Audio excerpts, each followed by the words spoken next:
Paano nga ba magpalit ng kulay sa ating mga active status sa ating messenger? Katulad ng mga ganito.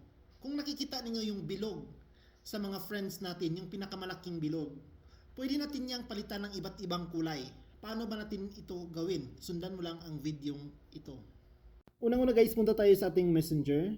I-check natin guys kung ano ang pinaka-original na kulay. Ang pinaka-original na kulay guys is color blue na malaki. Ayan, pwede natin niyang palitan ng iba't ibang kulay. Ang gagawin lang po natin guys, pipindutin lang po natin ang tatlong guhit sa taas.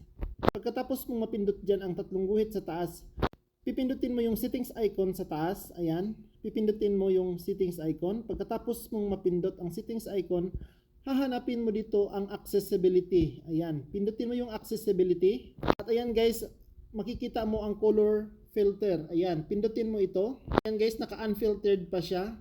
Ang gagawin lang po natin guys, palitan po natin ito ng ibang kulay. Ang ipapalit po natin guys ay ang red-green. Ayan. Pipindutin natin ang red-green. Ipapalit natin sa unfiltered. Ayan. Pagkatapos, i-check natin ulit kung ano na ang kulay doon sa ating active status sa ating messenger. Tingnan nyo guys, iba na ang kulay sa ating active status na bilog sa ating messenger. Ganun lang po kadali guys. Please follow, like, and share para updated kayo sa aking susunod na video. Maraming salamat.